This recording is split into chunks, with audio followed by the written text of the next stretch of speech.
Okay, so we've titled this talk Mastering Your Mind and Going Beyond Stress Management to Dance Through the Chaos of Life. And sometimes that might sound like a big statement, but I really, really do believe it's possible. I am going to be presenting to you. My name is Greg Venning. If we haven't met, if you don't know me, I'll introduce myself a little bit, but I really want to start with you first. And I don't stand here as somebody who is perfect in any way, shape, or form. I'm an imperfect way shower. There's some beautiful tools, there's some beautiful information, there's beautiful strategies that I've been blessed to be able to learn over time. And I'd like to pass those on to you tonight. I detest webinars that are just glorified sales processes. So this is not about that. We do have something at the end that I'll show you about how you can take things deeper if you want to, but my sincere desire is in the time that we have together now that we deliver a premise and some principles that are enduring and lasting and powerful, and then specific tools that you can start using from the end of this call here and now. And then at the end, I'll give an option for those who want to go deeper, but that's going to be a very bit at the end. And if you don't like it, you can ignore it. So let's get really into what brought you here today. So I want you to start, and if you've ever listened to me live or done one of my webinars before, this is a really powerful process I usually do to start.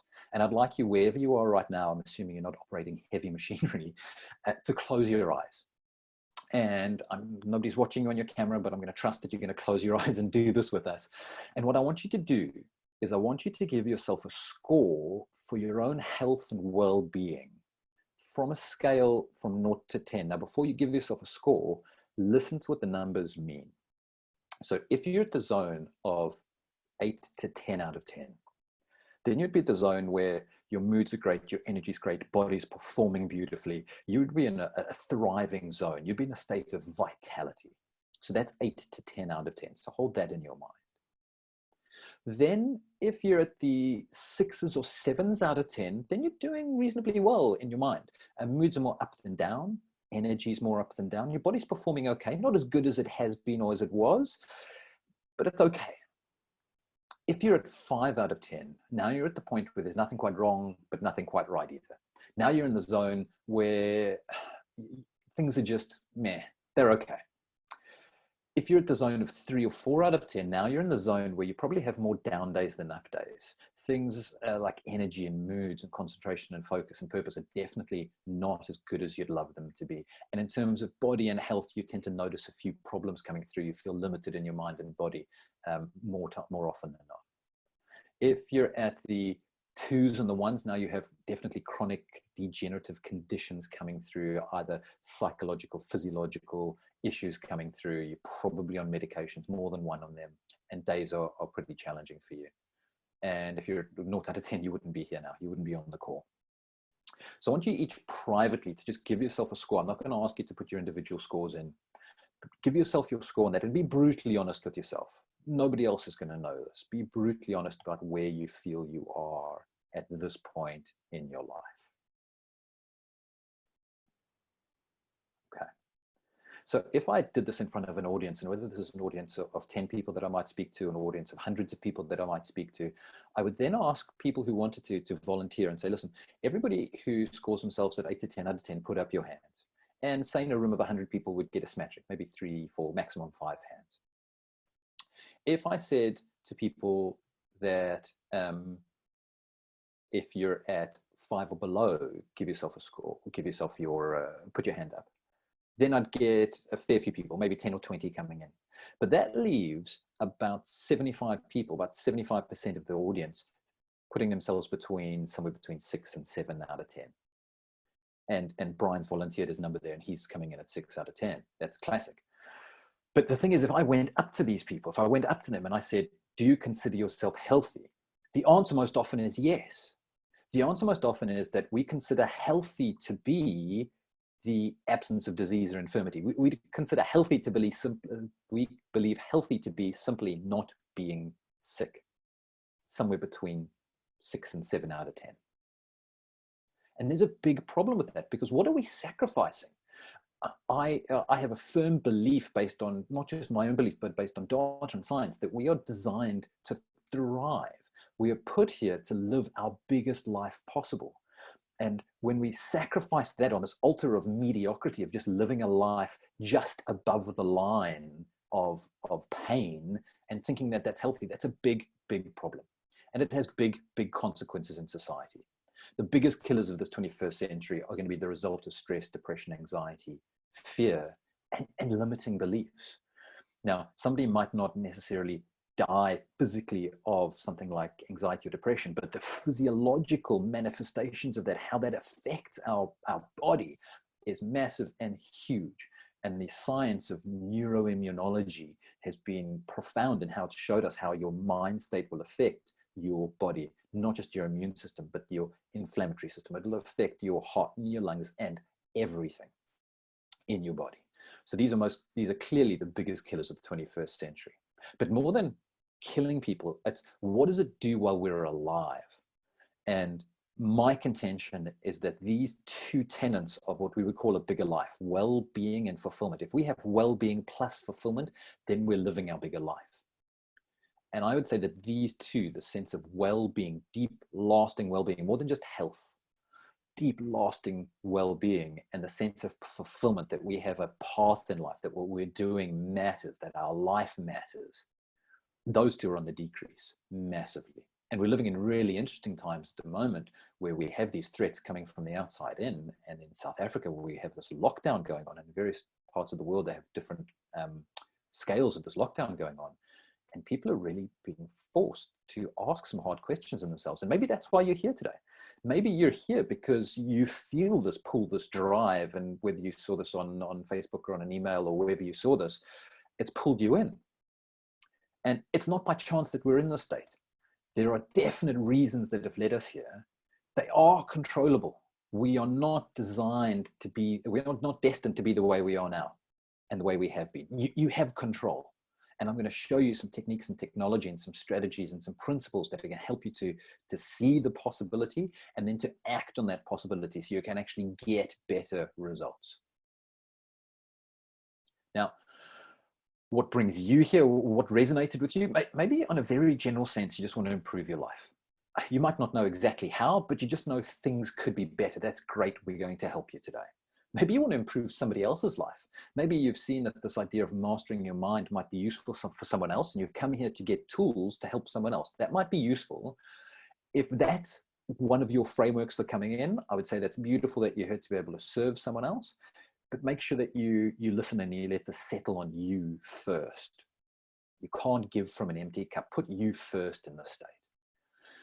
Maybe you're ready to stop doing something that's not working. Maybe there's a habit in your life that you're looking to stop or start or refine or improve or change. Maybe it's relationship habits. Maybe it's a chemical habit like smoking or drinking or eating certain foods. Maybe it's a physical habit like not moving your body very much. Or maybe you're overly addicted to exercise in some way. But there's something you're ready to stop doing that's not working, and you're ready to do something that works better. Maybe somebody wants you to improve. Maybe you're sitting here, you've been put in front of your computer by your significant other, and if you're sitting there with your arms crossed and your legs crossed, a little bit harumph-ing, that's great, well done for being here. And I just ask that you listen with an open heart and an open mind and take one thing from tonight that you can do differently in your life, and that will make our time together worthwhile. So imagine, so sit there where you are right now, and I'd like you to let your mind wander, to let your imagination play with you now. And so imagine that you lived a life where you were following your passion. Now, you might not know exactly what this passion is, but you were following things that you were passionate about, that gave you a source of energy, that gave you a source of drive to follow them in a very playful way. So it didn't have to feel like drudgery and work all the time. Imagine you were less affected by your beliefs, those voices in your head that usually tell you that you can't, you're not worth it, you're not good enough, that tend to put you down. Those are our beliefs and our limiting beliefs, and we'll dig into those tonight as well. Imagine being connected with all. Imagine feeling that you are connected to the people around you. Imagine feeling that you're connected to yourself. Imagine feeling connected with the greater world around you, a deep, profound sense of being part of something bigger. And imagine getting results. Because very often this is where our frustration might come from, is we're not getting the results we want in life. whether that's in business or relationships or health, finance. Maybe we're just not getting the results we want to. So imagine that you're finding that you're ticking off these goals and you're in a flow and these things are coming to you in a way that feels like flow. Just imagine that state for a moment for me. Where would you feel that in your body? If whichever one of these resonates with you most.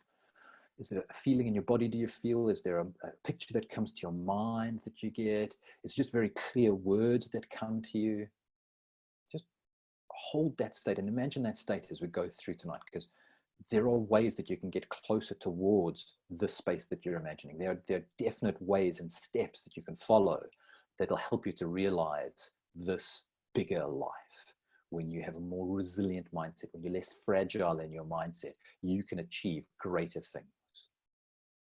So my goal for you today, very clearly, is for you to discover your unique blueprint, to explain to you why you do what you do to a large extent, and to get effective new ways of processing the world.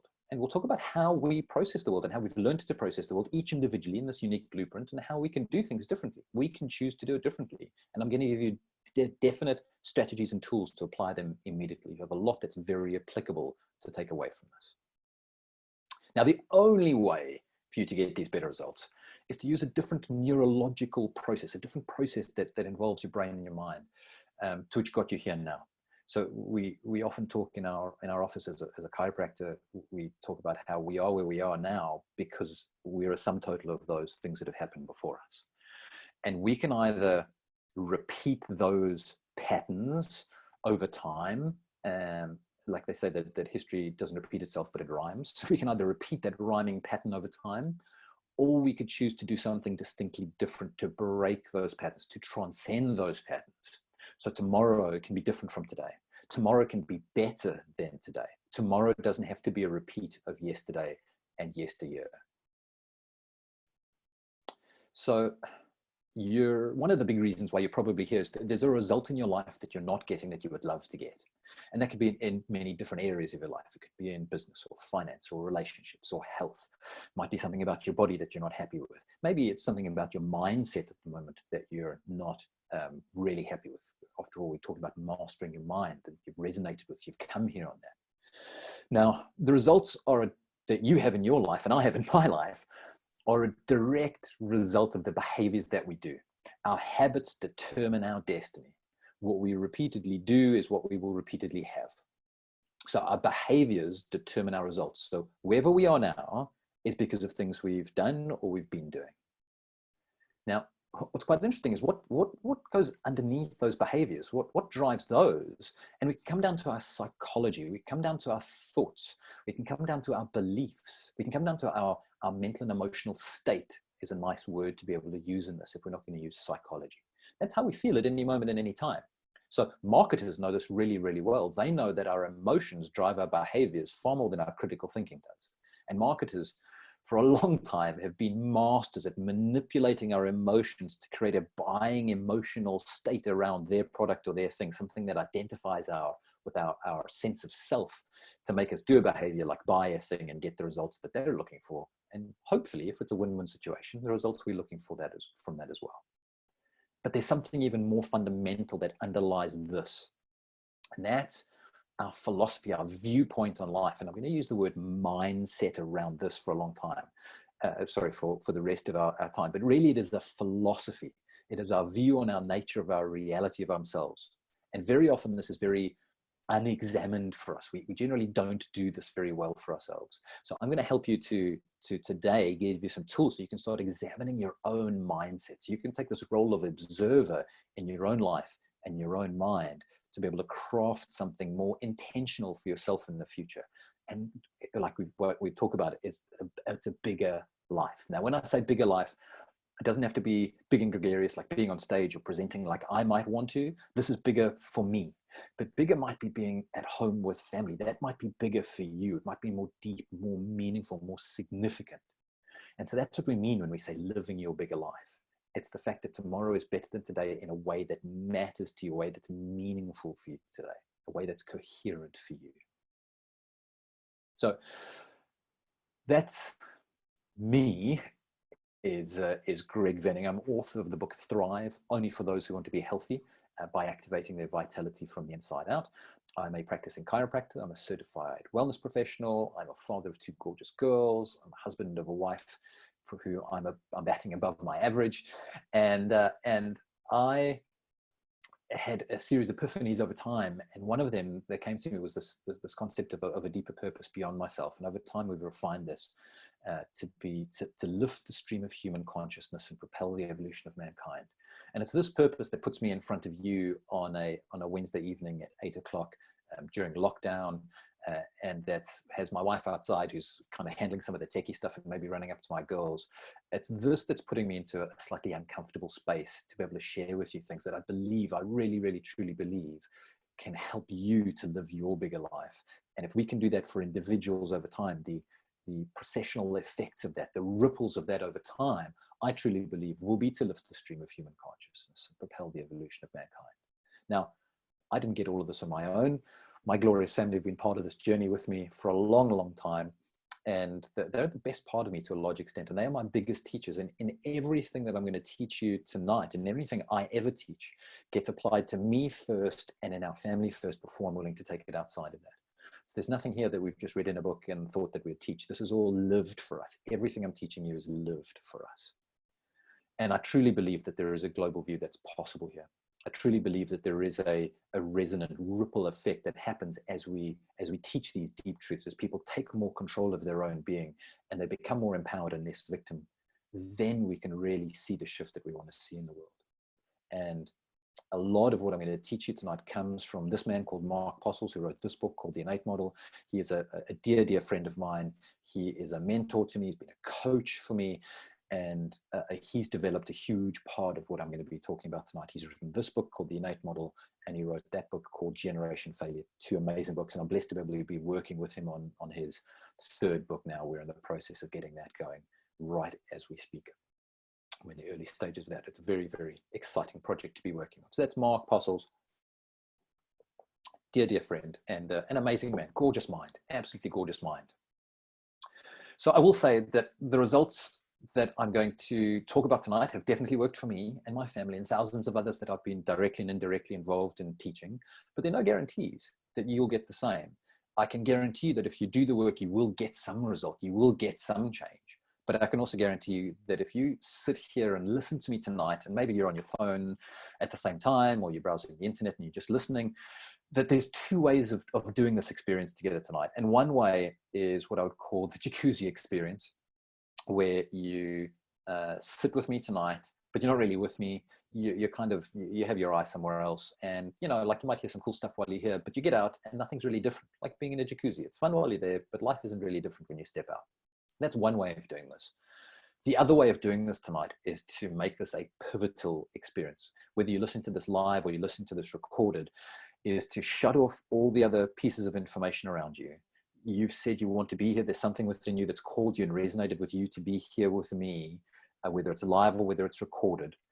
And let's honor that calling. Let's honor that space and see how much you can take out of tonight, whether it's just one thing that's different that you take out of this presentation that makes your life different, so that tomorrow can be different for today. And I can't do this for you.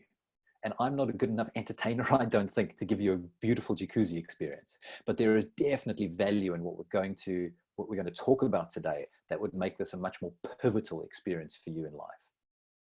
So that's entirely for you to decide. So if you'd like to, I'd invite you to shut off the distractions around you, take your phone, turn it over, put it on silent, shut down some of the other browser tabs, make this full screen if you haven't already, and just be present with this during the time that we have tonight, because this time we'll probably never get back again. So in life, in the universe, and in life that exists within the universe, there's a fundamental principle that says structure affects function, that the way things are formed affect the way that they act. And that is a law that is resounding through nature, through our lives, throughout the universe. Structure affects function. There is nothing in the universe that doesn't follow that principle. So when we're talking about our neurology, when we're talking about our mind, and our mind is not just our brain, but there's an interface between the two. And we don't want to get philosophical about that to too large a degree, but let's talk about that brain, that structure through which we perceive this world, that we have these neurological processes. This structure that we have is inherited in us through many, many eons of evolution. And different stages of our evolution are actually then encapsulated and represented in different parts of our brain. We have the base part of the brain right at the back on the right-hand side of this image. That's our part of our reptilian brain, very much more instinctual, very much reactive, not much critical thinking going on there. We have our higher centers, our mammalian centers, where we start to get emotions coming through.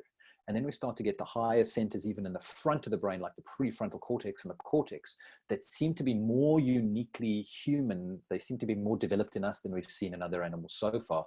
And that's where we start to be able to think abstractly. We're able to start to think about ourselves. We're able to start to think about things rather than just having urges and feelings, and maybe some preliminary basic thoughts in some lower animals.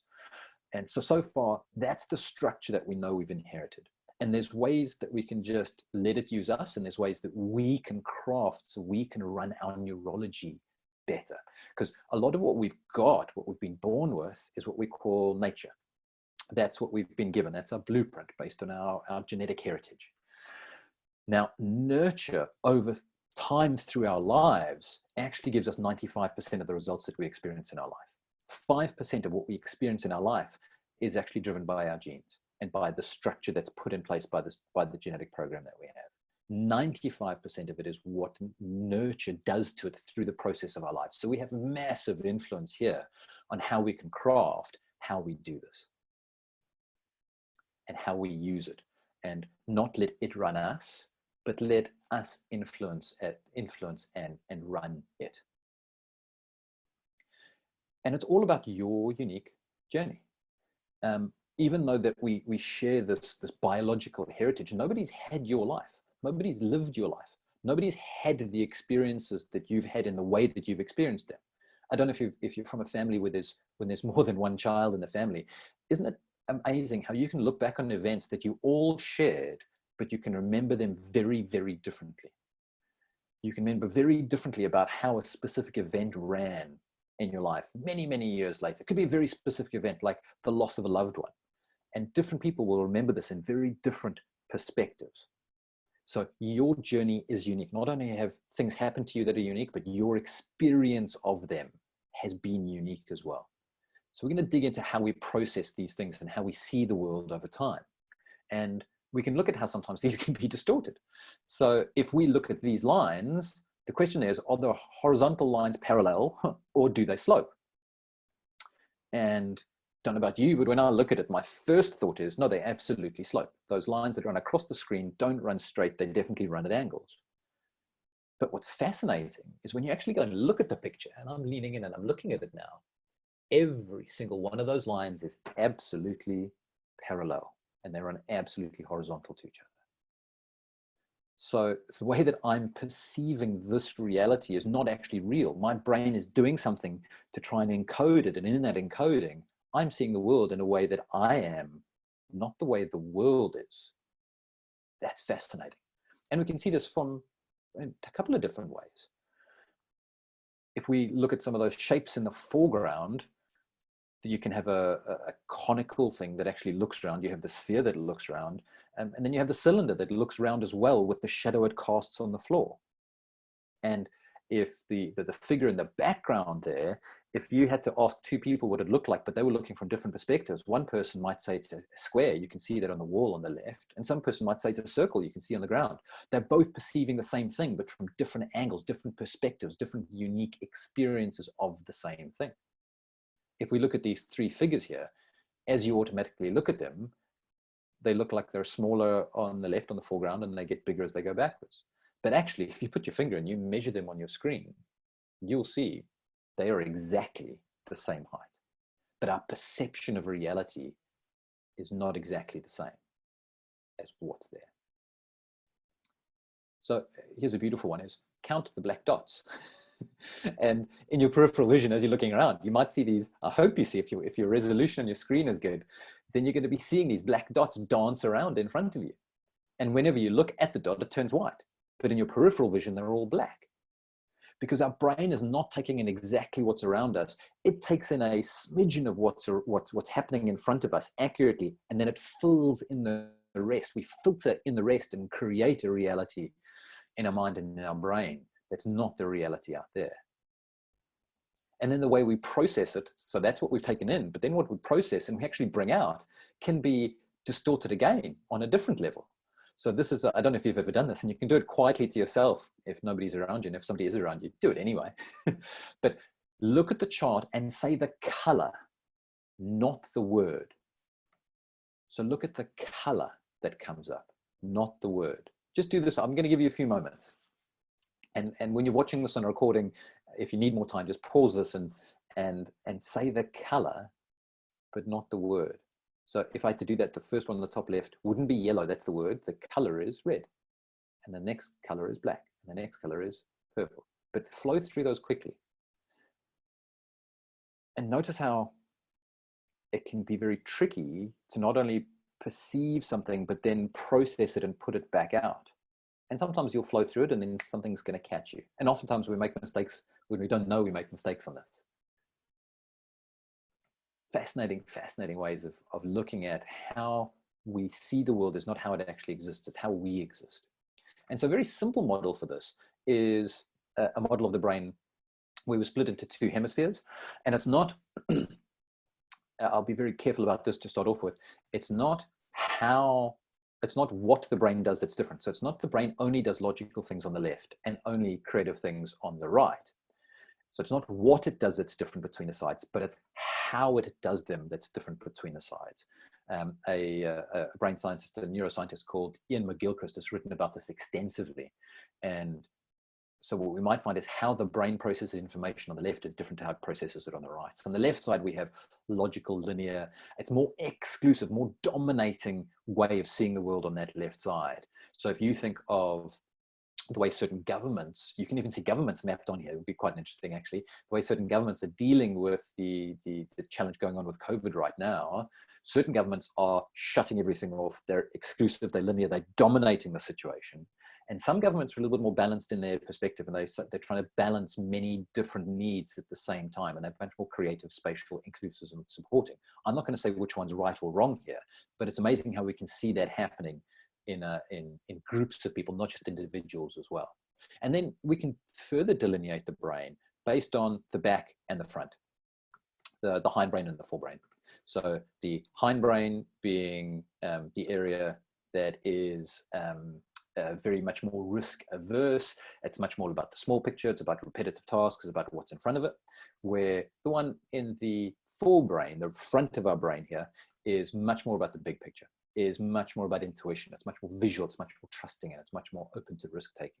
And what we can do then, sorry, the forebrain is the details, the instinct. It's kinesthetic. It's about the body and sense. It's very sensate and sensual, and it's very much based on survival. And so what we can do here is now we can break it up to the 4 quadrants. So we've got left and right and front and back. And we get these 4 quadrants that are numbered in terms of opposites. So there's quadrant 1, top right, quadrant 2, top left. You can see this, quadrant 3 on the bottom right, quadrant 4, top left. And if you've done your innate model score that we suggested you do before you came on the call, you would have got 4 numbers that correspond to these 4 quadrants. Now, this is not a personality profile. The test would have given you a general view of the preferences you have in how you use your neurology. And if we're unconscious about it, about how your neurology uses you. So let's find out. So if you have those numbers, grab them up. If they're on your email, just jot them down on a piece of paper.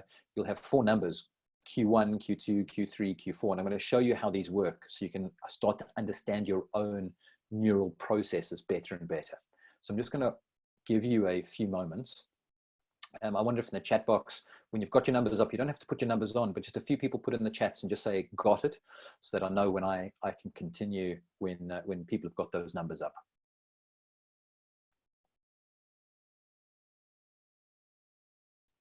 So you would have got an email back from the innate model. I'm getting a few things coming through. So people saying, got them, sorted, thank you. And if you haven't done the questionnaire, just hold that for now. Don't go and do it right now. Do it later on after this. You'll know how it works then. Okay, cool. Thank you. Got them. more people coming through have gotten it. Okay, great. So this is how it works. In each quadrant, you would get a score between naught. I don't think I've actually seen anybody score naught, but you would have got a score between 1 and 15. Thanks, Justin. You got your scores as well. That's great. So in your Q1, so draw a quadrant on a piece of paper in front of you, and your quadrant 1 score is the one that goes on the top right, like you can see on the screen now. And you write in whatever that number was. Say that number is, let me annotate here, and let me put in some text. And imagine I got a number here of 12. Okay, so you put that number there. Then your quadrant 2 is going to come down here. And imagine I got a score here of 10. Okay, and imagine my quadrant 3 number, which I would have gotten, is coming in at 9. And imagine my quadrant 4 score coming in here is at 12 again. Okay. So what you're going to do is you're going to look at these as opposites. Okay. So 1 is opposite to 2, and 3 is opposite to 4. Okay. So you can see how the lines run across. So 1 is opposite to 2, 3 is opposite to 4. And what we're going to do is we're going to compare these opposite numbers. All right. So follow me here. Between 12 and 10, I have a +2 preference in quadrant 1, because quadrant 1 is 2 points higher than quadrant 2. Does that make sense to everybody? Okay. Now, if you can do your maths here, and you look between quadrant 3 and quadrant 4, you would have quadrant 4 being +3, 3 points higher. So, because 12 is 3 more than 9. Okay, so can you see there that this person would have a preference in quadrant 1 and 4, 4 and 1, should we say, more in 4 than in 1. And so that's how you're going to look at your numbers. And I'm going to run through the different quadrants, what their characteristics are, because remember, none of this is a personality profile. It's not saying you are this kind of person. It's saying that these are your preferences, that these are this is the way that you're seeing the world in the circumstance. And very carefully, when you took the test, it would have said generally, because we can shift preferences in different states of our life, in different parts of our life. So we are adaptable. And that's a major thing about this, is there is nothing missing in each of us. We all have all parts. Certain parts are maybe more developed than others, but we all have all parts. And we have different preferences for displaying different parts in different contexts. So in a general context, in the score I gave you, +2 at quadrant 1 and +3 in quadrant 4. So this person has a preference for using quadrant 1 and quadrant 4. And that's the forebrain. This is usually somebody who's more entrepreneurial, more risk-taking, somebody who is used to seeing something that doesn't yet exist and then doing the things it needs to take to get there. Okay. This person might not necessarily like the quadrant 2 tasks, which are small repetitive data details, and quadrant 3 is kind of the consistent delivery part. I'm going to run through that. So this person might have those preferences. Okay, so if you've mapped those out for yourself, let's have a look at what the different quadrants actually now show us and where they take us. All right, I just need to take those annotations off. There we go. Great. So those are those quadrants. So let's start in quadrant 1. That's a good place to start. Quadrant 1. So quadrant 1 is a space where anything is possible. Quadrant 1 is definitely a space of the dreamer, the entrepreneur, the person who wants to start something new every day. There's an eternal optimism in there. And the question that drives quadrant 1 is why. And you can see this come online for children. You know, when children are going through that phase kind of between toddler and 5 and 6 years old, where why? So we can actually even map these different parts and these different regions in the brain to developing in children at different times. And children flow through these beautifully, but as adults, we become quite rigid and fragile and inflexible in them, but children are much more resilient in them. So the question in quadrant 1 is why. That drives quadrant 1 amazingly. And this is the quintessential, trust me, it'll work out. And I'll put my hand up. This is definitely me. I kind of tend to plow ahead of things and then be left with last minute things to be done. But I'd still have the belief that, trust me, it'll work out. Like, we'll make it work. It'll work the way it works, and it'll be perfect the way it is. So these are some of the words that might define or characterize somebody who had a quadrant 1 preference: a visionary, inclusive, expressive, promoter, gregarious, talkative, entertainer, fun, dynamic, group-orientated, metaphorical. Stories drive us in quadrant 1. It's a very metaphorical space. Romantic, mixes easily, risk taker. So remember, we all have all parts. So you might identify some of these in yourself, but as we go through, you'll notice that you'll identify more with some places than with others. So these are the characteristics. These are the traits that you might talk about that characterize a quadrant 1 preference. And here's a beautiful quote by Ray Bradbury, the guy who invented Star Trek, is, if we listen to our intellect, we'd never have a love affair. We'd never have a friendship. We'd never go into business. Well, that's all nonsense. You got to jump off cliffs all the time and build your wings on the way down. That's a classic quadrant 1 preference of seeing the world. Jump off cliffs all the time and build your wings on the way down. Remember, trust me, everything will be fine, and just go headlong into it. So each of the quadrants have different parts of the body that they interact with, that they link with. And quadrant 1 is a massive, massive link with the heart. And if we take Professor Barnard, who did the first heart transplant here in Cape Town, he said the Afrikaans is die hart is net 'n pomp. And so in the translation of that is the heart is just a pump.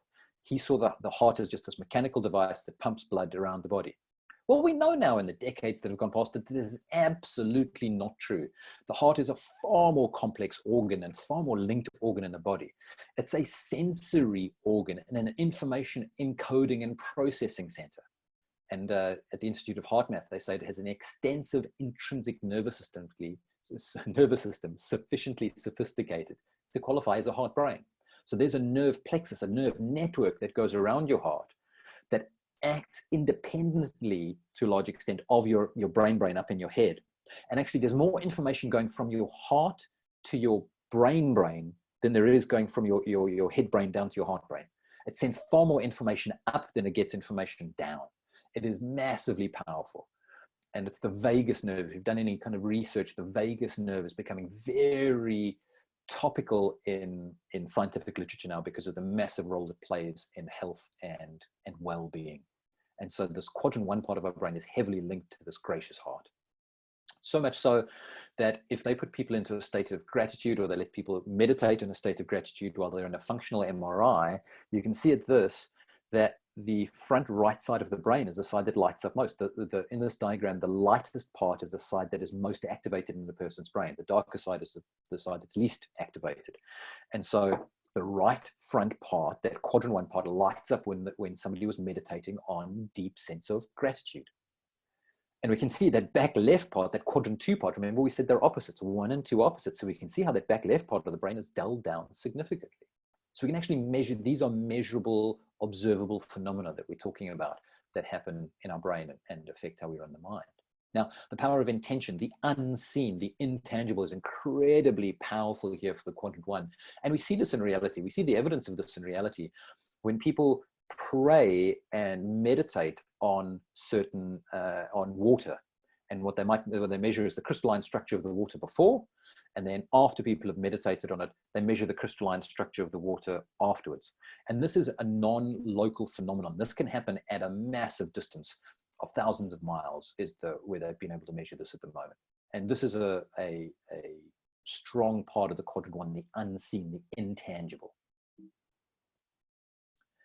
Now, your heart that we've spoken about has its own electromagnetic field. So we said it's a sensory processing organ. And one of the things it processes is the electromagnetic field around it and other people's heart field. And we know this field extends, we used to say it was just feet outside of the body. Then it was that it extends 5 meters outside of the body. Now this Institute of Heart Math reckons they can sense a certain person's electromagnetic field emanating from their heart space up to 50 miles away. Now, if it goes up to 50 miles away, it certainly envelops every single cell of your body. So the information sent from this heart space, this quadrant 1 space, envelops us and affects every single cell of our body, every moment of every day. It's an important carrier of information that we have in there. And so there's different ways that the heart communicates. So we have the neurological mechanism. So we said it's mainly from the heart up to the brain and the head. There's the biophysical. There's literally the force of this pulse wave as it pumps blood through your body that carries information on it as well. There's biochemical. Your heart releases neuroendocrine hormones into your body that affect every single cell in your body. And there's this energetic, this electromagnetic field. And those are refining pathways of communication that this heart does that links to this quadrant 1 space in our brain. It's absolutely phenomenal to think that we are not machines. We are complex, sophisticated organisms and ecosystems. So when we are resilient in quadrant 1, what you would feel is you would feel a clarity of purpose. And I would suggest that this challenge that we're going through on an individual level is calling us massively to get clarity in our purpose. I think for a lot of us, we've been living other people's purposes. We've been living lives of borrowed vision. And this is a call and a time, if we've been locked down for 21 days and maybe not able to go to work or very limited in what you can do in work, which is often other people's priorities, there's been this quiet, empty space to really reflect on your own clarity of purpose. And when we have clarity of purpose, we are clear on our core values, what we stand for. When I say core values, I'm not talking about what a company might put on its wall that then gets forgotten. I'm talking about the principles by which you live, the principles by which you want to live, you aspire to live. And we have a purpose. We have a direction in life, something, some direction or something to which we want to devote our life's energy. And then we have outcomes that we would love to see from that space. When we have those, then we have clarity of purpose. And this is a resilient mindset in the quadrant 1 space. This is where we're making our hearts sing when we have this clarity. And in essence, to sum it up, quadrant 1 is a space of gratitude. Quadrant 1 is a space of grace, really is a beautiful way to say it. But gratitude is a powerful mover. So if anything I've said tonight makes you feel like you're disempowered in this quadrant 1 space and you'd like to be more empowered, you feel you'd be more fulfilled, you'd master your mind if you had more of it, a sense of gratitude is a way to get there. You would know if you're not firing quadrant 1 ideally, you'd be in a fragile mindset around quadrant 1 if you fire this sometimes too strongly. So firing quadrant 1 too strongly leads to somebody being airy-fairy, never really kind of concrete on anything, being very impulsive. Now, these are not necessarily all negative, but they can certainly hold us back from getting things in life. We can have unreal expectations. We can do massive exaggeration, with huge generalizations, distortions, and deletions in how we process and how we communicate with the world. Now, again, I'm not saying that either any one of these is bad or wrong or negative, but certainly if each of these is done on a high level in this quadrant 1 space, then it's certainly not going to be useful in a lot of situations. If you feel you're low on your quadrant 1 space and you'd like to rediscover it, here are some concrete steps. So I said there are going to be some concrete steps you can do. Here's some concrete steps you can do to get your quadrant 1 up. Now, I'm going to deal with quadrant 2 in a second. So if your number was pretty high in that Q2 section, higher than the Q1, you might really feel when I go through these like you would rather pull teeth than do this. And I would say that if you find it would be useful if you had more of this quadrant 1 preference, then these are going to be useful things to you to do. We call these doing not me behaviors. You might look at these and go, oh, that's not me. But doing not me behaviors is going to help you to do your neurology differently to get to a different result in your life. So write a verse of poetry, double the animation in your voice. I'm reasonably animated when I talk. And if you're watching my video of me, my hands are always moving. Speak twice as fast as normal. I don't need to do that. You probably need me to slow down a lot. Speak authoritatively on something you know nothing about. That's a classic quadrant 1 thing to do. List 10 absolutely stupid possibilities for a new project. So how to sail a brick through the Mediterranean is just one kind of stupidly absurd project that came to me now. And so list 10 possibilities for that. So one is putting a brick on a ship and then sailing it around or towing it behind. And what you're doing is you're just getting this very abstract part of your mind to start firing and using it because it's there. There is nothing missing. We all have all parts. Double the animation in your face, your facial expression. Cross the road against the traffic lights. Maybe in some parts of the world that's safer than in others. So we'll put an asterisk next to that one. See at least one upside to every single event. And so certainly that's what we've been able to do with whatever's happening around the world now that certainly has some grave consequences for people around the world. It's not all downside. There is upside to it. We've seen certain parts of nature regenerate in ways that we might not have expected. But everything in there is an upside. Now, this is not just an exercise in positive thinking. This is an upside in trying to get to some semblance of balanced perception of life so we can move beyond it. Meet 3 new people and find out where they were born. Just randomly asking people within the space of meeting them, so where were you born?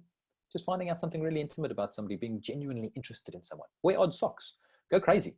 1 pattern, 1 stripes, 2 different colors, whatever it takes, but break the mold. Leave a big mess behind you. Quadrant ones are really good at leaving a mess behind them. And sometimes that can be a relationship mess, it can be a physical mess, it can be different kinds of messes. Leave your bed unmade for at least 5 days. Now, if any of you there have a big quadrant 2 score, that might really irk you. Okay, so let's now dig into the quadrant 2. So if you had a bigger score here or a lower score here, let's talk about what this is about and how it might serve you to fire it more or fire it less. So quadrant 2 is the antithesis to quadrant 1, really. It wants order, it wants structure, it doesn't want impulsiveness. It's the learned brain, it wants data, it wants detail, it wants analytics. It asks the question what. If we ask the question why in quadrant 1, quadrant 2 asks the question what.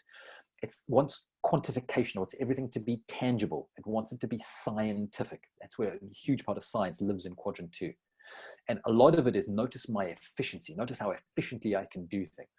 Now, if it's running the show, if quadrant 2 is running the show in absence of a clear purpose, you might be very efficient, but you might be efficient at doing the wrong thing. It's not giving you fulfillment. So efficiency on its own is not always great. However, it's really useful if we're pointing it in the right direction. So these are some of the words that come up for a strong quadrant 2 space. Needs to be right. It's orderly. It's looking for compliance. It'll collect data. It wants competence. It wants to respect authority. It might be really, really sensitive. It doesn't want to be wrong. It questions about specifics. It wants procedural. It's problem solver. It cannot live with conflicts. It cannot live with paradoxes. Quadrant 2 does not like that. It wants perfection. It's orderliness. It needs to be right. I said that. It's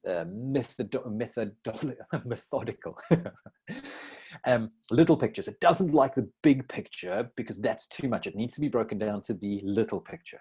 And if we think of these as 2 competing things, we've just gone through quadrant 1 and quadrant 2. If you can start seeing how these might work together and how they might complement each other to work together, that's a beautiful way to start thinking. Although they seem opposing, there is a way that these 2 paradoxes can work together to get better results. So those are some things that would characterize a quadrant 2 preference on the world. So here's a quote that it does it. It's Brian Tracy.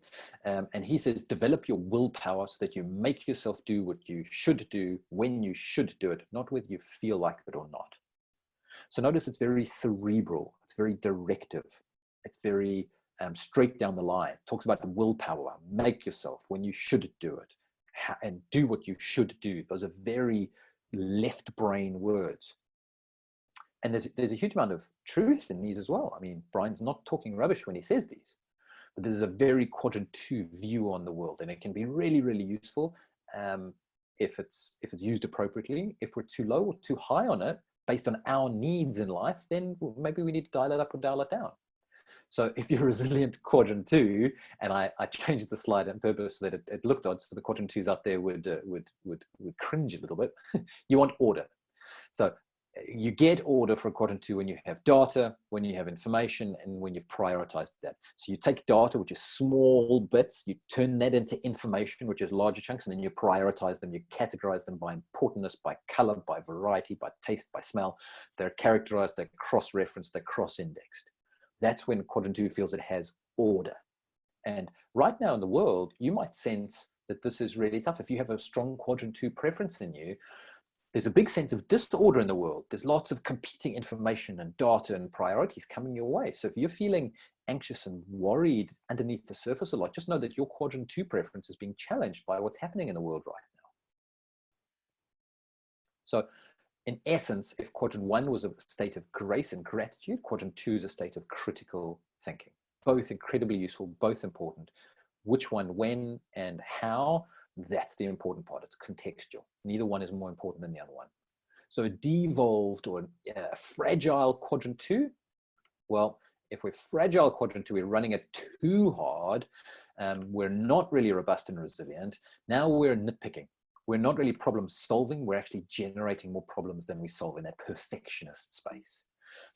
If we're doing that, we can't really make a decision, because every decision that comes up will just have a problem. We will run impossibility. If quadrant 1 ran possibility, anything was possible, quadrant 2 will find a reason not to do anything. Why? Everything has problems or flaws in it, which to a certain extent is true and accurate, but is it useful to live life with that firing off so strongly? It's very controlling. It wants things done its way, when it says them, how it says them. There's no space for latitude and creativity in this space. It is very critical. Quadrant 2 is a very critical space. And when we're talking about a fragile quadrant 2, I'm not talking about constructively critical, I'm talking about destructively critical. And it provokes in itself massive amounts of anxiety when we're living in that space. And it'll probably provoke a lot of anxiety in other people too. So that would be that fragile, devolved quadrant 2 space. Now, if you're finding that maybe you want some more quadrant 2 in your life, you don't do it enough, if you're better at small details, then, and better at being more orderly, more prioritized, more organized, if that would be more useful for you, here are some ways to start firing off that quadrant 2 space in your brain. Because remember, we all have all parts. There is nothing missing. So if you wanted to fire off quadrant 2, it might not be the best way to do a webinar to engage people, but if you spoke in a very monotone professorial way today about the way that the crop rotations in Northern Africa happen counterclockwise, while in Western Africa, they happen clockwise. So you get the idea. That monotone way of speaking is a very quadrant 2 way of speaking. Criticize yourself for everything you do today. Now, please don't do this if you're already high in that score and you're finding this is a problem and you look at this and you go, no, I do that already. But if you're finding that you're very low in that quadrant 2 space and you feel you would be better served if it was higher, just moderate and criticize yourself for everything you do in a day. Talk to yourself out loud all day long. Quadrant 2s love to verbalize those internal thoughts. It's not verbalizing and talking to others, but it's this constant dialogue. We call it an audio digital dialogue that goes on in their brain, and that they'll talk to themselves about that all the time. Work slowly and precisely by yourself. If you want to exercise more quadrant 2, work slowly and precisely by yourself today. Quadrant 2 is great at saying no. Yep, just say no to 3 people. You don't necessarily have a reason why, just saying no. Keep a time log of all your activities. So for every 15 minutes in your day, keep a time log of what you did in each of those 15 minutes. That would be a great way to fire off this quadrant 2 space, this more analytical space in your brain. Be 5 minutes early for every appointment. Plan a routine at the start of the day and follow it precisely, follow it to the T. Any one of these would fire off your quadrant 2 more. Make sure that your work area is totally clean today. If you saw a picture of my work area now, you would know that I have a quadrant 1 preference in life rather than a quadrant 2 preference. Read the manual for a commonly used appliance from beginning to end, whether that's just a hand blender, whether it's a new computer. Read the manual from beginning to end for a new appliance. Be critical of every circumstance today. Hang your washing on the line with color-coded pegs. And bonus points if you do your clothes color-coded or garment specific. So underwear this side, then socks here, then this here, and then color-coded within that. Okay, so that's quadrant 2. Let's move on to quadrant 3. This is the connective space. Quadrant 3 is a beautiful connective space. It's the right posterior part of the brain that fires off quadrant 3, and it is hard working. It's focused on how to get things done. So remember, quadrant 1 was why, quadrant 2 was what, quadrant 3 is how.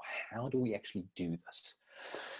It is the home of the artisan, somebody who's willing to craft, usually with their hands. There's usually something that comes through with their physical body. It's very kinesthetic.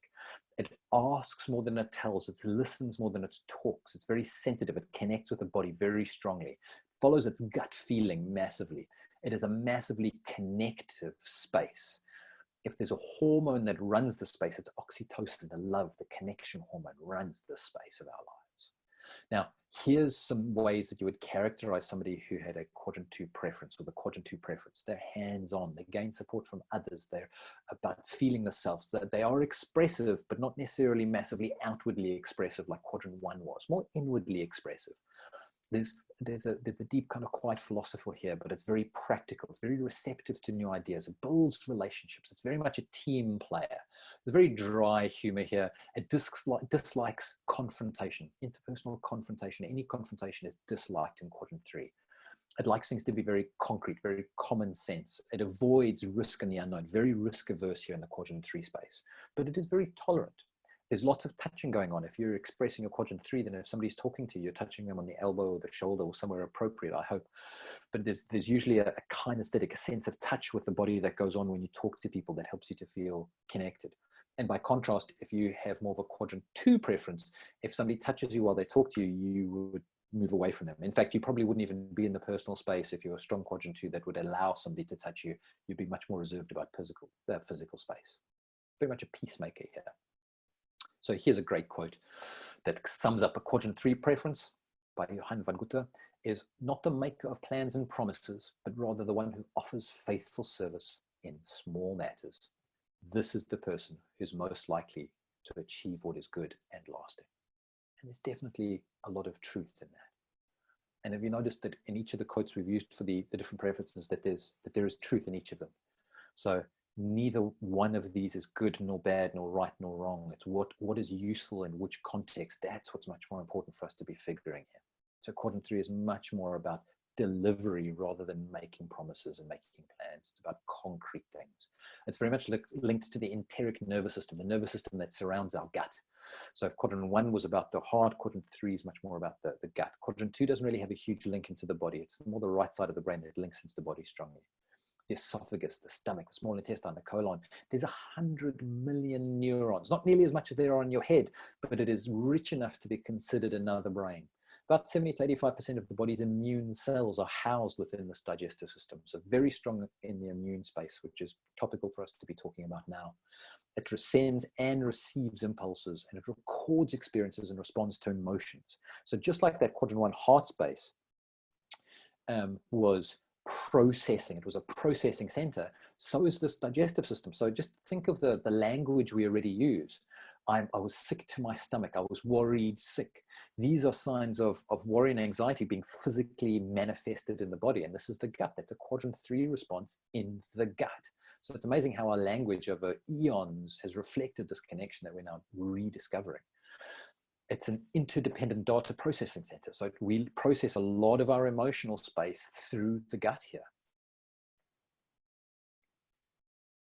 So every transmitter that exists in your brain, oh, let's go back to that one. Every transmitter that exists in your brain also exists in the gut. And there are some estimates that say 80% of serotonin, what we would call the happiness chemical, up to 80% of those can actually exist in the gut. And then the gut, just like the heart, feeds a lot of information back up to the brain via that nerve, that vagus nerve. So it says that the brain is simply the gut gone south. So the brain in the gut is simply the brain gone south. And there's massive amounts of valuable insight to be discovered if we start to think about not just our nervous system existing in our brain and our brain existing in our head, but actually existing in different places through our body. So at quadrant 3, if it's resilient, then it has a sense of connection. And connection happens in quadrant 3 when we are engaged in a process, when we can deliver effectively, and when we're accommodating. Those are massive quadrant 3 ways of doing a life. It's by being really engaged. Remember, it said listening more than talking. About delivering, I said it's the home of the artisan, really about delivering something special, about accommodating. In quadrant 3, no one gets left behind. In quadrant 3, I don't like conflict. In quadrant 3, we want everything to come together. And the essence of quadrant 3 then is capable, and capability, when its needs are met, it is a very capable space and a very capable part of us. A fragile quadrant 3, so something that's firing off too strongly, is a lack of delegation, because we don't want to upset other people and we think we should be able to do it ourselves. It resists systemization and automation. Now, sometimes it resists it because things become depersonalized when we systematize them, and there's some validity in that. But it'll also resist it to the point that it's actually hard to grow or continue, either in a relationship, in a household, in a business.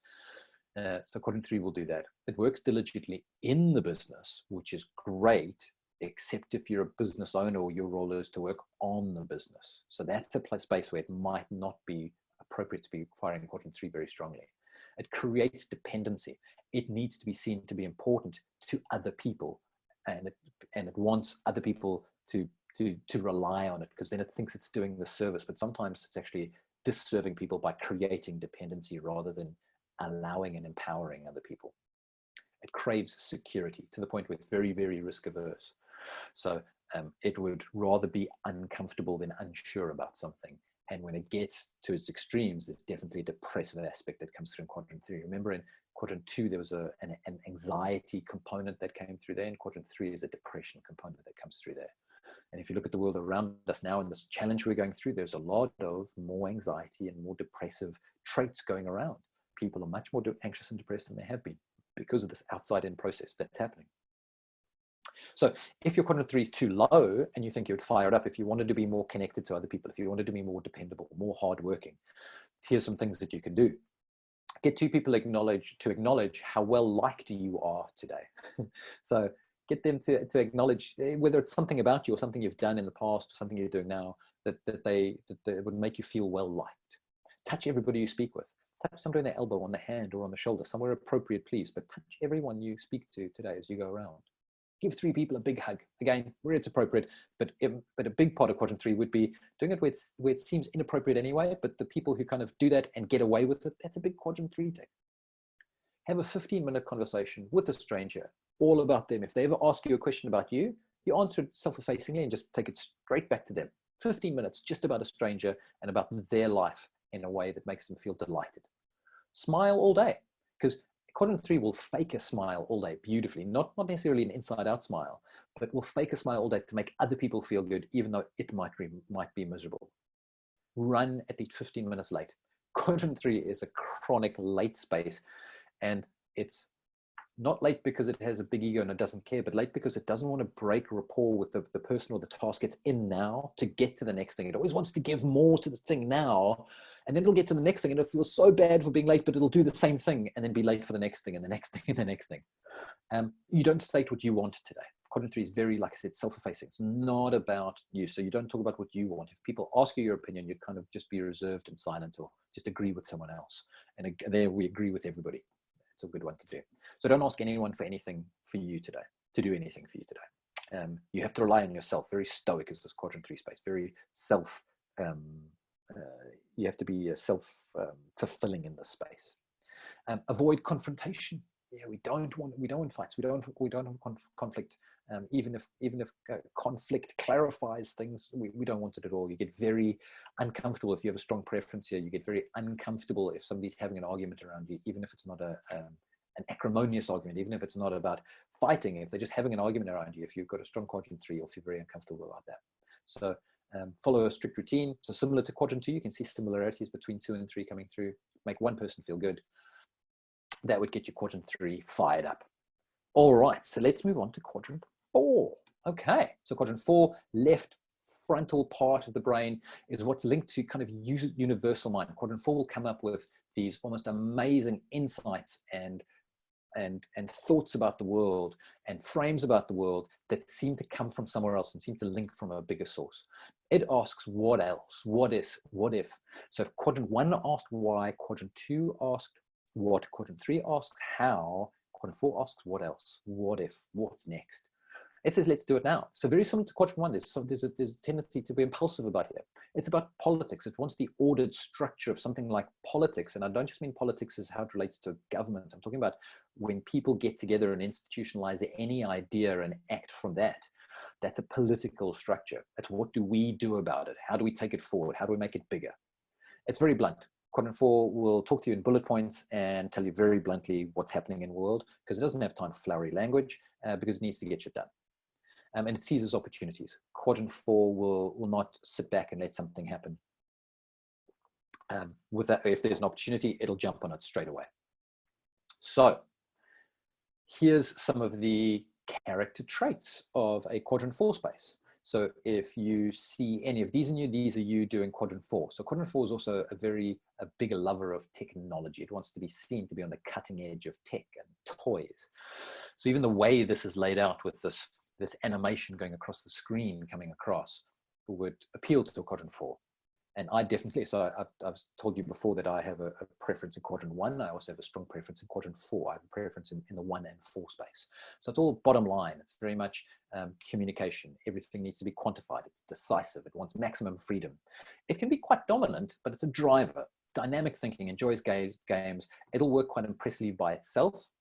It can be productive, problem solver, quantitative. So you can see it's on that left side of the brain because it's got that quantitative, realistic, rational, results-orientated space in it as well. It'll work on the business beautifully, won't necessarily work in the business very well. And it is an organizer. It might not, in this quadrant 4 space, we might not want to have to do the small detail, but once the small detail is done, we'd happily organize it and drive it from there. So you can have a look through there and just see any of these. Now, again, we all have all parts. There is nothing missing in us, but we do have preferences more in some spaces than in other places. And those innate model scores that you did will give you a good general sense of how you're doing your life right now relative to your neurology. So, Mark Victor Hansen's quote: action eradicates fear. No matter what you fear, positive, self-affirming action can diminish or completely cancel that which you were fearful of. So that's a classic quadrant 4 space, is just plow ahead, just do something, do it, move ahead, don't dawdle. Whether the wrong action, don't care about that. Quadrant 4 would definitely see the world as there's no failure, only feedback. Did something wrong, hurt somebody, what can we do? Let's move on, let's do the next thing. So quadrant 4, as an opposite to quadrant 3, quadrant 3 might not trust a strong quadrant 4 very much. So there definitely has to be a balance there. But by the same token, quadrant 4 would say quadrant 3 is dawdling, taking too long, not really efficient, not getting the job done. So that's classic. If we look at if we look in the world of politics of, say, business owners and organized labor and unions, this is a representation of these two sides, and we can see how they can oppose each other and oppose each other, but they can also complement each other. And when they do, then we're in flow. And we're going to talk about how that works for us individually. We're going to build on that as we go now, but you could see it in orders and structures of groups of people too. So if we were resilient quadrant 4, the essence of that would be to lead, to stand up and lead, to take people in a direction that you think would be best. So you'd be open to collaboration when you're resilient quadrant 4. You'd be best, you're happy being informed and then informing, and you're really looking for expansion. Quadrant 4 is really about making things bigger, making things better. If an idea is brought to you, you might tear that idea down only to make it be built better, not because you think anything is good or bad about it. Okay. Just as a note, Ali has put up in the chat group there that if you have any questions, you can pop them up in that private chat group and we will get to them as we go. And there will be some space for some Q&A at the end. So the essence of quadrant 4 then is action. Essence of quadrant 1 was gratitude. Quadrant 2 was critical thinking. Quadrant 3 was capability, and quadrant 4 is action. That's the essence of this space. So a fragile quadrant 4, if we're doing it too much, it becomes very dictatorial. My way, no other way, shouting and screaming if it's done outside the bounds of what I've given it. It is intimidating, very domineering, very dominating. It is a workaholic. Quadrant 4, I said, works fast and impressively by itself, but when it's overdone, it would be workaholic. It would work itself into the ground, and it confuses activity with accomplishment. Now, we see this coming through in society a lot now, where we have this, the curse of busyness, where we seem to hold busyness on a pedestal of just accomplishing things or doing things, but actually we don't know what it's actually accomplishing. We glorify being busy. So in society at the moment, we have a massive overexpression of 4 in certain spaces, certainly in the corporate sector. We'd see that coming through quite strongly. Now, if you feel that you're low on 4, maybe you're a business owner and you're realizing, oh, geez, I'm sitting here and I'm too high in the 3. I don't have much 4 going on. Then here's some ways to fire up your quadrant 4. If you feel like you would like to be a more effective leader and step up and take more of a leadership role, whether that's in your family, whether that's in groups, whether that's in your own business, whether it's in society, here's some things to say, to fire up that quadrant 4 space some more. Say no to someone without giving any reason today. Just say no. Make a difficult phone call today that you've needed to do for a long time. The thing you've been putting off, just dial the phone, do it, have the conversation. Interrupt 5 conversations today. Just interrupt them and state your own opinion and then move on. take charge of a conversation. So not just interrupt it, but then start actually taking charge and gearing it over to where you want to go. Buy an electronic gadget and figure out how to use it without looking at the instruction manual. Remember we said quadrant 2 was you would absolutely read the manual. Quadrant 4 is that, figure it out without reading the manual. I've got universal mind, I'll figure it out. Tell someone where they were wrong. Quadrant 4 is very happy to tell people where they're wrong. Now, in an evolved quadrant 4 state, a very resilient quadrant 4 state, you're also happy to be wrong. But then you're happy to put that out as well. And so in some of the other quadrants, that's not really well received when it's just bluntly put out that way as quadrant 4 might. Do twice as much as you normally do or see or produce. Just like get stuff done, tick things off, move on. Just get into a firing space where you just get stuff done. You don't think about it too much, you just do. Change an appointment time with somebody at the last minute. 5 minutes, we can't really do this when you're in lockdown, but if you just say you're going to have an online conversation with somebody, 5 minutes before the time, just delay it an hour or move it to the next day. Order 3 people to do things for you today. So we see how that's very different from quadrant 3 that didn't want to give people directives, didn't want to delegate. Quadrant 4 is, will you go and go and fetch my slippers? Don't have to give reasons, it's just very quickly. You might not even say please or thank you. If you're at work, you're just handing over a task. The email would be one short line of, Sarah, here's a document, please fill it in. Done. Insist on getting only the facts from someone today. If somebody comes to you with a story about how they feel and what happened, no, did you get it done? No. What did you manage to do? No, no, leave the story. What did you manage to do? That. Okay, great, thanks. You can leave now. That's just getting the facts from someone. Come up with an idea that somebody else is and claim it as yours. That's a big quadrant 4 thing to do. Okay, so those are some ways to fire up your quadrant 4 if you feel you're too small there. Now, if you do feel you're too small in quadrant 4, you're not expressing that preference strongly enough, some of these are going to be very uncomfortable. In fact, all of these are going to be uncomfortable. The quadrant 1, 2, 3, and 4 of these rediscovering not me activities will feel uncomfortable because it's going against your current preference. But remember, if your current preference isn't serving you as well as it should, then it makes sense to change that current preference and do a not me behavior. So we looked at the brain earlier. Now we've gone through the 4 quadrants. Let's see how they all kind of come together and see how there's a sense of flow that goes on over time. So in our brain, we've got the reptilian and the mammalian, and then this cognitive brain we spoke about earlier. And when we're in support, when things are working well, we're evolving up through these different centers of our brain. And the centers of the brain from the base is very much more about survival, and going up to the top is very much more generative, about creation, about bringing new things into the world. At the base of the brain, we are reactive. Higher up in the brain, we're responsive and adaptable. And then higher up, we are generative, we're creative. Lower down in the brain, we are victims. Higher up, we are creators. When we're lower down in the brain, we're much more fragile mindseted. When we're higher up in the brain, we're much more resilient mindseted. Okay, so support creates growth. That's absolutely true. So when we're in these stages of support, we're looking to flourish. We're looking to do things we haven't done before. We're looking to experience things we haven't experienced before. We're happy to take certain risks. We're happy to move forward in life. We're happy to be expansive. Life is expansive when we're in a supporting space. And we'd call that a state of ease. In a state of ease, we have a state of flow. In a state of flow, things work well. However, in a state of challenge that we don't really have to imagine nowadays, in a state of challenge, we devolve through those centers. We go from resilient to fragile. We go from creator to victim. We go from cognitive back down through the mammalian, back into the reptilian. We go into survival again. We shrink, we devolve.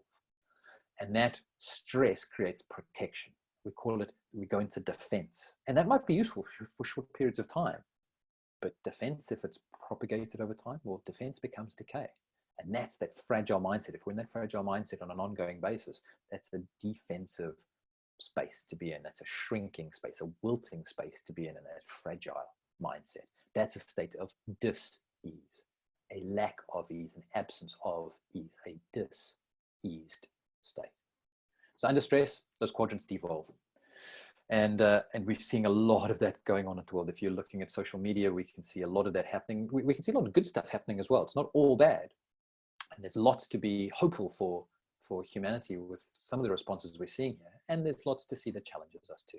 Okay, so under stress, the quadrant 1 space reverts back to a quadrant 4 space. So one who's a big picture thinker, is very inclusive, is very gregarious and open-minded and open to new ideas, would revert back to being a domineering, dominant person. And they would say, no, it's this way or the highway, where they might have been happy to listen to new ideas and build on new ideas. Under stress, that person will shut down that, and they'll go to, no, this way, only my way. And they'll do it in a very dominating, intimidating way. A quadrant 2 preference, instead of being nicely fine detailed and nuanced about the fine details about, no, maybe this is wrong and that's wrong and this could be better and that could be better, and then working to improve them. If a quadrant 2 is under stress and it's diseased state, it's devolved state, a quadrant 2 preference shoots back up to quadrant 1. It goes back the other way.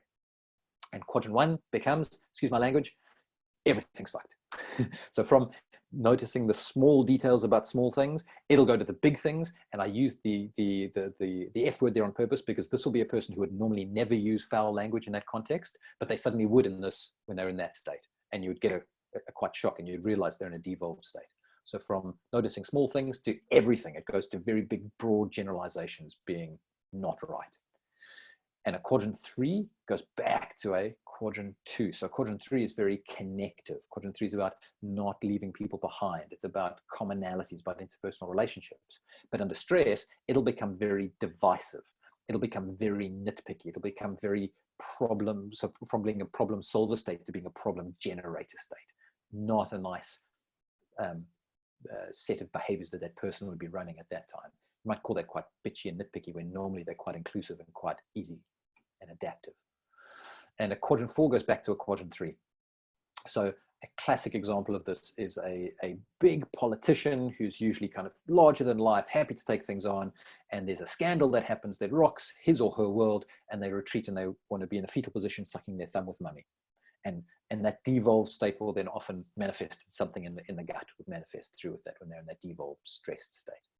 So we can evolve through these through 1, 2, 3, and then 4, or we can devolve back the other way. And so you can see on that picture on your screen, you have that figure of 8, and it flows from quadrant 1 on the top right down to 2, then across to 3, and then up to 4, and then back to 1 again to continue this flow and this evolution under support. But under stress, we can see it going the other way, going from resilience back down towards fragility. So on a daily basis, our quadrants are moving up like that vortex, or they're moving down. And we might move up a little bit and down a little bit in a day. It's not necessarily all up or all down. There's nuances in there as well. But our neurology, our being really is going up or going down in these vortexes at any moment every day, depending on our perception of the support around us or the challenge around us.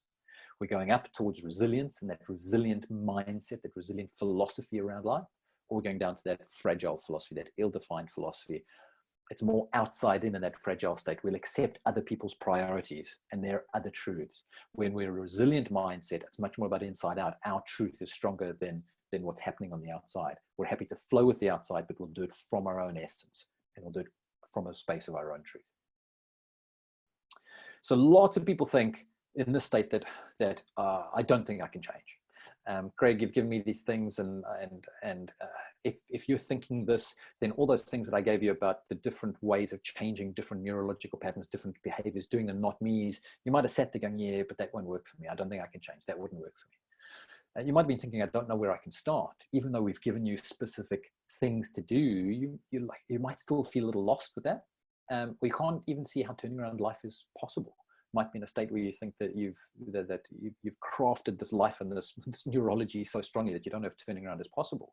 So if the tools we have given you tonight maybe haven't been enough and you still have doubts, then let's see what other tools we can help you with. Because remember I said in the beginning, that possibility that we said, imagine living a life where you're following and you're guided by your passion, where you're not held back by limiting beliefs. Your beliefs are empowering. That your connection to others is strong, connection to self and connection to others is strong, and that you get results in life. Imagine that state, that's that flow, flowing from 1 to 2. Imagine you can take a passion, something imaginative, something big, something inspiring, put it into 2, and you can get that critical analysis to break it apart, to tell it how it could be done. Then you pass it to 3, where it's connective, it's capable, it delivers on that, and it can deliver on that repetitively. And then go up to 4, and then you magnify those results to make them bigger, deeper, more meaningful to you. And then flow back into that passion again to refine that passion in your life. Imagine having that flow. So the innate model is something that does allow you to constantly refine and constantly work on this and get better and better and be in states of flow and evolution in your life and in your being. So working with the innate model is definitely not for people who just want to avoid pain. If you want to avoid pain, this model is probably not going to work very well for you. Getting out of some pains, you can then have space to think. That's valid. That's a beautiful way to go. And the innate model will work for you beautifully there. But if all you're looking for is to shy away from the pain and nothing more, it's probably not the right way for you to be going. If you want to hold on to beliefs that don't serve, now there's a difference between holding on to beliefs and not being able to shake them as easily as you'd like to. But if there's certain beliefs that don't serve you, that you're hell-bent on holding on to, no matter how self-serving they aren't and how they're not serving you in your growth in the world and how much they might be not serving other people around you, if you want to hold on to those, then using innate model is not going to be for you either. If you want a done-for-you solution where there's no hard work to do, I just follow a cookie-cutter recipe and script, the innate model is probably not going to be a way you want to run your life too much. And if you're just lazy. Now, I'll put my hand up and say, I have a fair amount of laziness in me, but it's not a laziness that stops me taking action. It's a laziness that tries to make me find out what's the fewest things I can do to get this thing done. What's the shortest way I can do it? Now, that's a fine laziness. I'm happy with that. The laziness I'm talking about here is really apathy of, oh, it sounds cool, couldn't really do it, not really fast, not really bothered. This is not really for you. But if some things are for you, then I'd like to give you an invitation to take things a little deeper than we went today. And we did go fairly deep, like we gave you really, really powerful tools. So I'm going to give you a way to go just a little deeper today through that. But before we dig into that, let's get into some question time. I'll take a couple of questions now, and then I really want to, so there are people out there who definitely do want to take things deeper with this, and we've got a really gorgeous way to do that. But let's open it up to some questions. So Ailey, who's moderating for us, I'm going to pause my screen share there now and come back to that. Hello, everyone.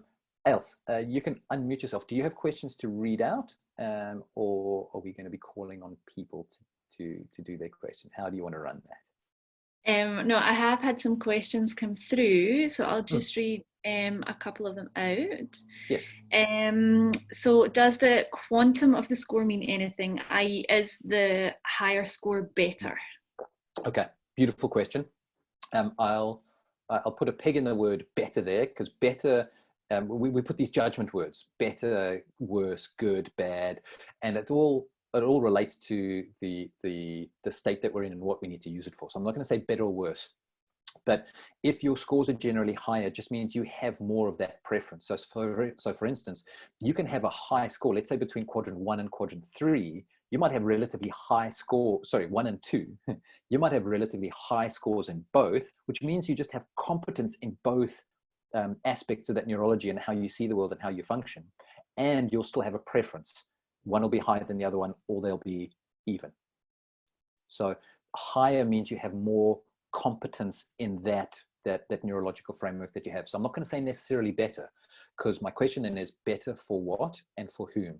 And that will be different for different people at different times. Remember, it all comes down to the question of, does this serve me? If I'm an accountant and my job is to be very accurate and precise with numbers to make sure that the company doesn't fall foul of the law or that it can continue running, it would probably be better if I was living out a quadrant 2 preference more than a quadrant 1 preference. Creative accounting is not something that is very well looked on. So, but then again, if I'm a party planner, I need to have the quadrant 2 space because I need to know my budget and stuff, but I need to be able to visualize things that aren't there, and I need to be creative. So it's probably better to be more in my quadrant 1 in that space. So I hope that answers that question. You're muted there, Else. I'm going to unmute you. Oh, no, there you go. Thank you. So the next one is, what are the average numbers in the 4 quadrants? Okay. So there are no average numbers in the quadrants. Everybody is unique. Everybody is different. So there's no average of, on average, we find we have this and that and that and that. It probably all averages out amongst everybody. There is many different variations as you can think of different people. There is many different mix of scores as you can think of different people. Now, here's the real kicker. Because we're doing Q&A, I'll take you a little bit deeper into this.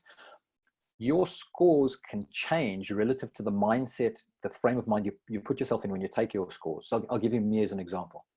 When I think of myself generally and I take the quiz, I'm a quadrant 1 and quadrant 4, very high actually. Like my 2 and my 3 become out very low, my 1 and my 4 come out very high.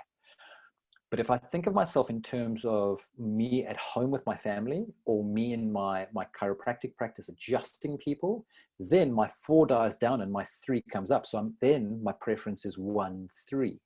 So actually you couldn't even say an average, because remember we said this is not a personality type or a person type. This isn't pegging you into a hole. This is a preference, and your preferences can shift and change in different contexts in your life. So that's why like there is no average to be able to give. It is fingerprint specific to you. And over time, if you do this 6 months from now, I guarantee you'll tend to notice a shift. And if there's people out there that have done the score multiple times and have seen a change, please pop yourself up in the chat box and we'll bring you on and you can give us an idea of how that changes. But we definitely see the shift and change with the different experiences you have in life. Cool. And then, so how does that play into relationships and couples and beautiful.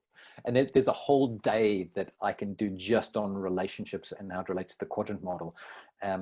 But suffice to say that in longer lasting relationships, there tends to be a meeting and a commonality in at least in one of the quadrants, and then a very big difference and a polarity in other quadrants.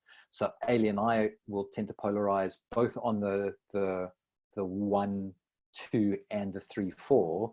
But it's interesting how sometimes if she takes the perspective on 1, and like if Ailey does massively big thinking, I'll automatically, without even thinking of it, I'll go back to quadrant 2, which I'm generally not really empowered in, but that'll come out in me and I'll find reasons why that won't work. And then we'll have to problem solve from there. So we can play these opposing roles. So my experience has been, my observation has been that the longer lasting relationships tend to have polarities and a commonality, a space to meet and hold common. And then they generally have some good polarities and contrasts that bring out a richness and a fruitfulness in that relationship. So then can you learn to get on better with someone in the opposite quadrant? Lovely question. That's a really, really great question. And that's, I would imagine that if you've gone through this today and say there's somebody at work or somebody at home who has been irking you, I would be surprised today if you haven't come away with some insight of maybe the fact that they just do life differently in a different way. So say you have a big quadrant 2 perspective on life and somebody doesn't make their bed. Now you can realize they're not being lazy. They're not being a slob. Those are the judgmental labels we might put on from this quadrant. But in that quadrant, they're just flying through their life. And like, if my bed's unmade, well, that's great. I'll just sleep in an unmade bed. And to them, that's tolerable. That's fine. It might not be hygienic all the time, so that's a different story. But assuming the hygiene was there, that would be their decision. And that's their life that they're happy living in. There's a joke in our family that when my brother was at university, he didn't have a wardrobe so much as he had a floordrobe. And that was fine. That was his kind of system. He knew where everything was.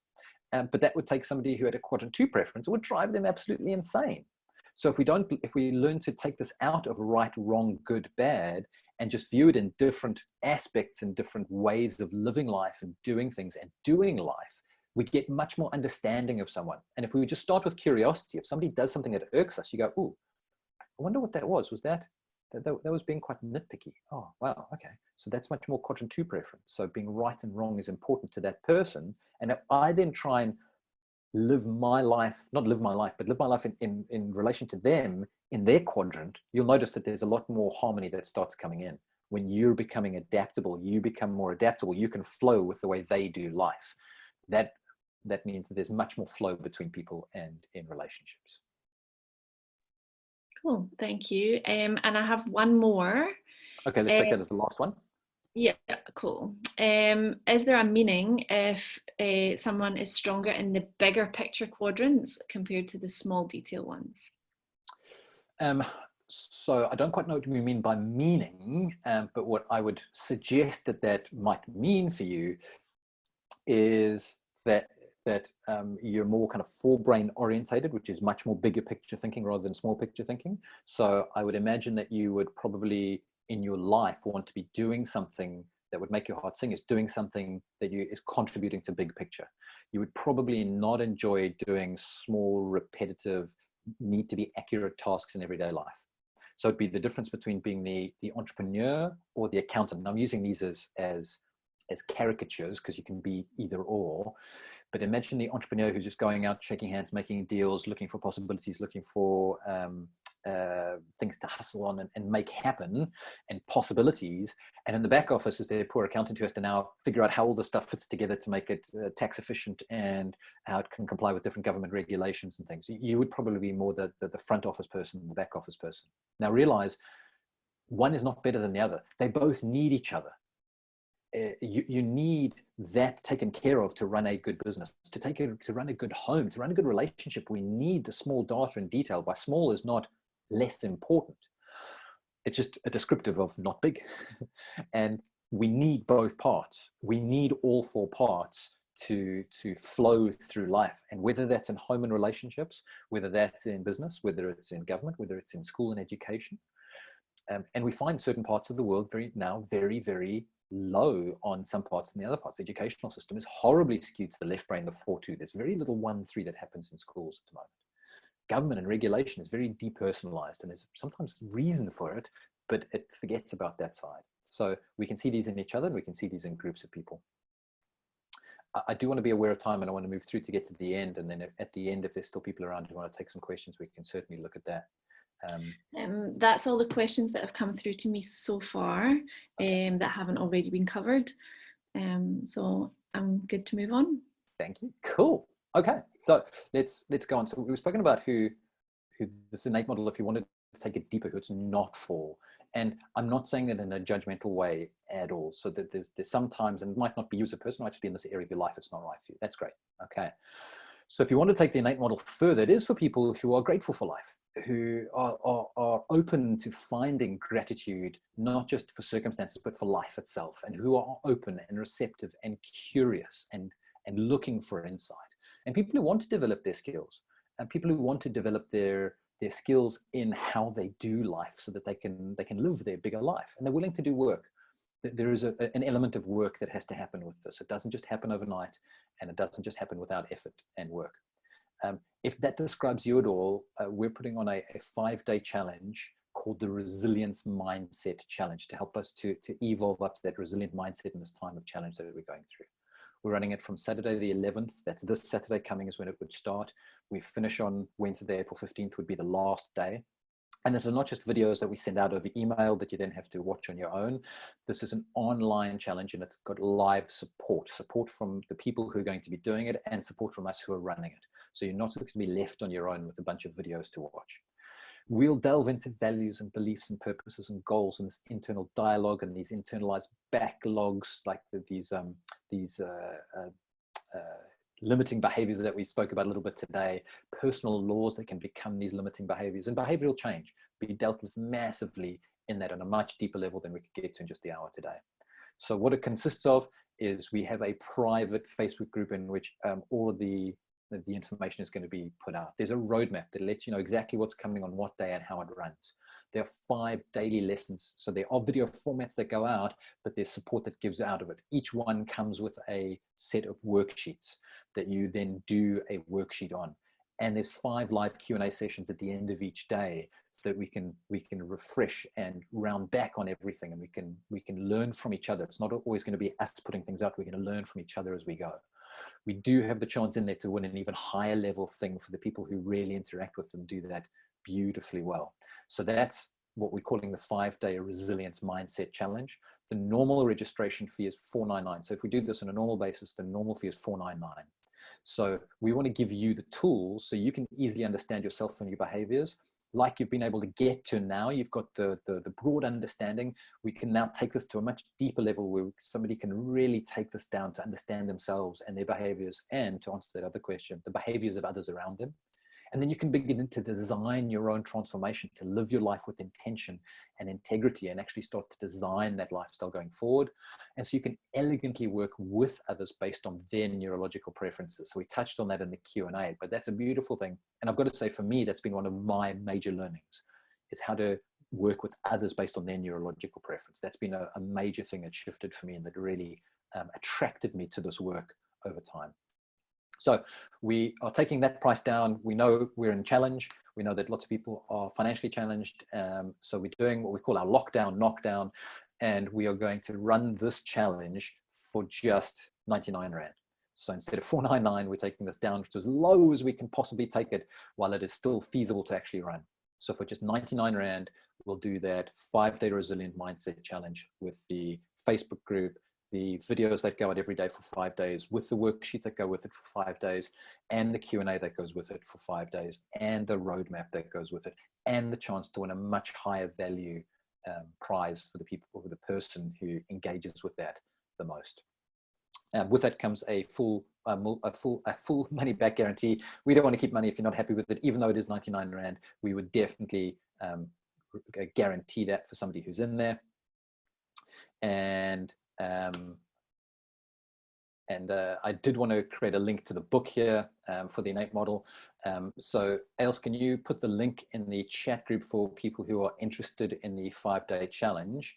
Ailey's going to pop that in there for you now, and I will make sure I include it on an email. And when it comes to this, I tend to kind of hold back from the next step on this. So let me just bring up that slide again. But I'm not going to hold back today because this is really, really important. And there's the Chinese proverb that says that the best time to plant a tree is 20 years ago. But the second best time to plant a tree is now. So procrastination is the thief of health. You can see, like, I sometimes shy back from this point in helping people to take on an opportunity, but procrastination is definitely the thief of health, and the thief of well-being, and the thief of fulfillment. There's an element of this quadrant 4 and quadrant 1 here, where it's just like, that seems good for me, let's go and do it. We're in lockdown now. You're not going out anyway over the weekend. I know it's Easter weekend, but we're going to do, you don't have to watch everything live. Everything will be recorded as well, so you can do it in your own time space. But we've got 5 days to really dig in and help you create this resilient mindset and get away from this fragile mindset that we've had created for us over time, or we've allowed to be created for us over time. And we're going to go deep in this, as deep as you're willing to go. But both Ailey and I, who'll be presenting a lot of this, are open books when it comes to this. We'll go deep into our own learnings over time, and we'll be very transparent with the people who do this with us. I would love to do this with a group of people again who really want to do it and really, really want to take it deep and go through a nice deep dive in 5 days with us. So that's what's available. Ailey's now put in the chat link. That is the link to take up this challenge. It is only 99 Rand. That is live now. You can go and dial it in now. So if you're feeling an urge towards this, it's just 99 bucks. You're in lockdown anyway. Just click on the link, fill it in, get it done, and you'll be in, and we'll support you along the way. If anybody has any questions on either the challenge or on the Mastering Your Mind that we put up today, please, I'll take some extra questions now for the next kind of 10 minutes. I think our girls are quiet enough. Ailey would have told me if we were needed out there. And we have our Facebook platform in which we're putting this all out. The Facebook platform is Live Your Bigger Life. And we've got some videos out there already that have really helped a lot of people. We've got a lot of private messages and emails back from people, and even comments on the videos about how much these videos have helped people already. And we're going to continue to do that. We were only going to actually launch all of this later this year in October and November. But because we've had lockdown, because we've seen the effects of this on people's mindsets and on people's lives and their results and their behaviors, we felt compelled to do this. So we've kind of really put this together much sooner than we expected, and we really want to make sure that people get great value and get the shift that they deserve in their life. Greg, can you just confirm that for the Mindset Challenge, it's not going to take up all day for you? Yeah, okay. The videos that are sent out to you are going to be short. They're going to be about 20 minutes. Max. And then the live Q&A. Yeah. And then a live Q&A in the evening. We'll try and keep as short as possible. Obviously depends on how many questions you have, but we'll try and keep it to about 30 minutes. Yep, absolutely. So if you budget maximum an hour a day, you'd get massive value from it. We would be there to support people who are going to go longer and can do deeper, but the video would be maximum 20 minutes that you would get in the morning. It would be live on that Facebook page, and we'd email you a reminder every morning by 5 a.m. So as early as you want to start, you can start. 20 minutes max for the video, 10 minutes max for the worksheet, the task that's done for that day. There'd be support on the page with questions being answered and asked the whole way through. And then that evening would be the live Q&A that would then answer questions on. And again, if you can only be on that for a short while, or you have to watch the recording, that's great as well. We're aware that different people have different time demands on them, even though we're in lockdown. So it doesn't have to dominate your whole of those 5 days, but we can create meaningful interaction across 5 days that would make meaningful change. Okay. So we've got until 10 to 10. So we've got 4 minutes left. Are there any questions that pop up in these last 4 minutes? If you want to, you can unmute yourself and talk. Hopefully we'll get one at a time, or you can pop us a message in the chat box. And it's also okay if you need to head off. I know a lot of people do also have children that are calling for them right now. I've just had messages to say, Candy, I need to go. So yeah, it's also okay to head off now if you need to. And for those who are heading off, thank you so much for joining us. Thank you so much for your time and your attention today. I hope you've got nearly as much out of this that I know that Ailey and I get out of presenting it. Teacher learns most. We always get so much out of putting the stuff on, and I hope that you've got nearly as much out of it as we have today. So thank you for joining us. We appreciate your time and your attention. And for everybody that did register for this evening, we will send out the link to you via email as well. I know some people are having problems with whatever device it is that they're using to click on the link. We will email that link out to you. Yes.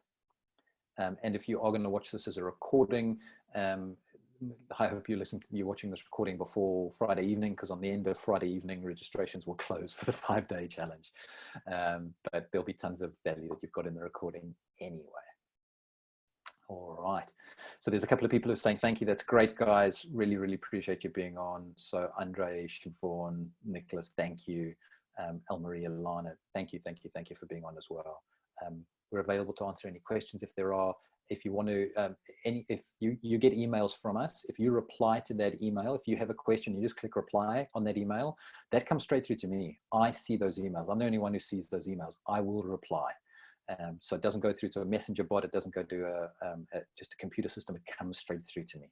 Okay. Tamsin, yeah, awesome. I'm glad that we could make that financially viable for you. That was a really important thing for us here, is to make things financially viable. We know that people are in tough spots. And Greg, are we making the recording from this evening? Are we making it available for people? How are we making that available? Yes, we will. I think I didn't commit myself to that from the very beginning because I wanted to see how it went, but I think we did well enough tonight to be able to put that up as a recording, and we'll send that out via email to those who registered as well. Cool. All right. Thank you. All right. Thank you, everybody. That seems to be it. We're gonna close up shop here. Please, you've got that link. You'll get it on email. We've got a couple of people already making purchases. The ticks are coming through already. That is so heartening. That is so gorgeous to see that coming through already. And we really appreciate that. I'm hoping to see a lot of you in the 5-day challenge. We will get to know each other a bit more and go deeper and learn from each other a lot. And so for this evening, or whatever time of day it is, and wherever you are in the world when you watch this, have a fantastic rest of your day, and we will meet again. Bye-bye, everybody.